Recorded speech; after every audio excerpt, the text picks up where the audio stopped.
Welcome to YouTube channel Hima dental blog. आप सभी लोगों का स्वागत है फिर से हमारे यूट्यूब चैनल पर। मैं आपका डेंटल एडवाइज़र, मैं 5 सालों से as a dental hygienist practice कर रहा हूँ। और आप सभी लोगों को मैं ये बताना चाहता हूँ कि कुछ समय से हमारी वीडियो नहीं आ रही है, कोई समस्या होने के कारण मैं वीडियो नहीं बना पा रहा था, लेकिन अब आपको रेगुलर वीडियो देखने को मिलेंगे हमारे YouTube channel Hima dental blog पर। हमारा इंस्टाग्राम का अकाउंट जो था वो कुछ समस्या आने से डिलीट हो गया था। अभी हमने नया इंस्टाग्राम अकाउंट बना रखा है, आप उसको भी फॉलो कर लीजिएगा। तो आज हम बात करेंगे डेंटल रूट कैनाल के बारे में, ठीक है। आज के हमारे क्या क्या टॉपिक रहेंगे उसके बारे में मैं आपको बता दूंगा कि रूट कैनाल होता क्या है, रूट कैनाल के बाद जो ब्रिज लगता है वो कैसे लगता है, और जो कैप है वो कैसे लगती है, और कैप कितनी चलती है, और रूट कैनाल के बाद हमारे दांत की लाइफ क्या रहती है। इन सारे चीज़ों पे आज हम बात करेंगे। तो सबसे पहले रूट कैनाल होता क्या है। जब किसी के दांत में दर्द होने लग जाती है, जो इन्फेक्शन है वो नसों में चले जाता है, तो वहाँ पे उसको पेन होना शुरू हो जाता है। उस स्थिति में हम उसको क्या करते हैं, रूट कैनाल करते हैं। रूट कैनाल क्या होता है, अंदर की जो नसें हैं उनको क्लीन कर देते हैं। क्लीन करने के बाद उसमें हम टेम्परेरी रूट डाल देते हैं, उसको हम फिर आगे फ्यूचर के लिए बचा देते हैं। जो दांत है उसकी लाइफ बढ़ जाती है, दांत की लाइफ बढ़ जाती है, और वो उतना ही चलता है जितना नॉर्मल दांत चलता है। बहुत सारे लोगों का ये मेरे से सवाल है कि रूट कैनाल के बाद दांत कितना चलेगा।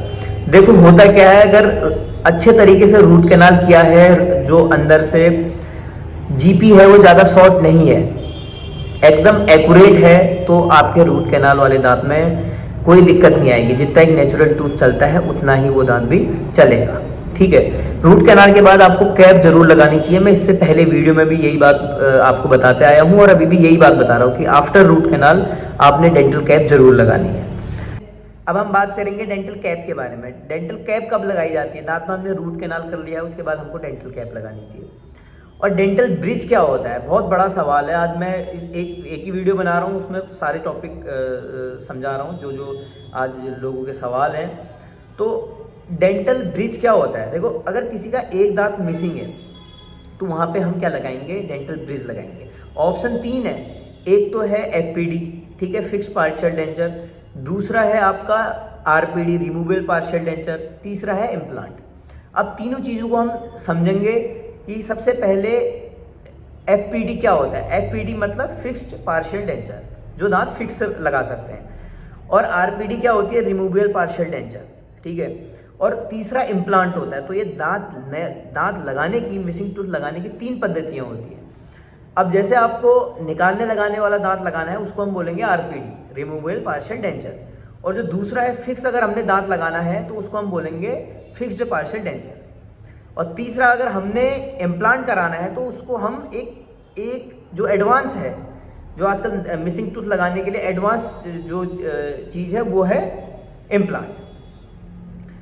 अब बहुत सारे लोगों का सवाल मेरे पे ये है कि अगर हम ब्रिज लगाते हैं तो हमारे दांत घिस जाएंगे या हमारे दांत कमज़ोर हो जाएंगे। तो ये एक मिथ है। देखो दांत की जो सबसे पहली लेयर होती है इनेमल, वो बहुत मोटी होती है, ठीक है, और मजबूत भी होती है। तो मेन फैक्टर ये है कि अगर जब हम दांत में कैप लगा रहे हैं, जैसे फॉर एग्जांपल मैं आपको एक केस भी दिखा देता हूँ, ये है। अब इसमें कितने हैं, आगे से 4 दांत मिसिंग है, ठीक है, यहाँ पे ये 2 दांत हैं और यहाँ पे 1 दांत है, 3 दांतों का सपोर्ट ले रखा है। तो जो पेशेंट ज़्यादातर सवाल पूछते हैं वो पूछते हैं कि जो हमारे अगल बगल के दांत हैं वो कटिंग करने से ख़राब तो नहीं हो जाएंगे।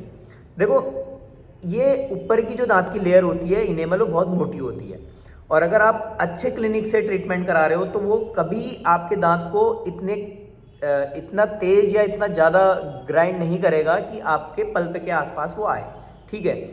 तो ऊपर से खाली इनेमल को हटाया जाता है थोड़ा सा, ठीक है, उसके बाद हम इसमें कैप लगा देते हैं, ठीक है।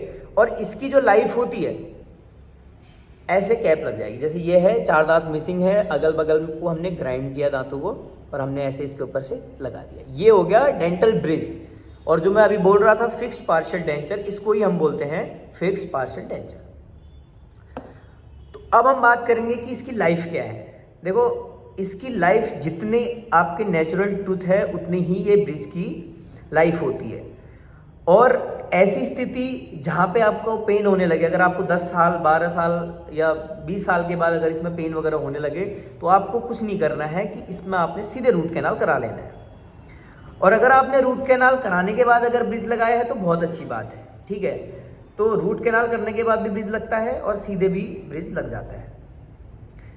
और अभी मैं आपको रिसेंटली बताऊंगा, अगर आप लोग हमारे YouTube चैनल से जुड़े रहते हैं तो हमारे पास नए नए ट्रीटमेंट पे हम वीडियो भी बनाते रहते हैं। अभी रिसेंटली मैं आपको बताऊंगा कि हमने एक उत्तराखंड के यूट्यूबर थे जिनका YouTube चैनल है BN फैमिली, तो उनका हमने रूट कैनाल ट्रीटमेंट किया और रूट कैनाल ट्रीटमेंट करने के बाद हमने उनकी लगाई कैप। तो वो वीडियो भी मैं आपको इसमें दिखाऊंगा आगे को, कि कैसे हमने रूट कैनाल किया, रूट कैनाल के बाद कैप लगाई और कैसे हमने ब्रिज लगाया। तो ये वीडियो मैंने दोनों चीज़ें, दोनों टॉपिक एक साथ कवर कर रखा है इसमें। एक रूट कैनाल क्या होता है, रूट कैनाल में कैपिंग कैसे करनी है, डेंटल ब्रिज कैसे लगता है, वो सारी चीज़ें मैंने एक ही वीडियो में डाल दी हैं। आपको मैं ट्रीटमेंट दिखाऊंगा और उनका रिव्यू भी दिखाऊंगा, आप इस वीडियो को देखते रहिए। Thank you for watching.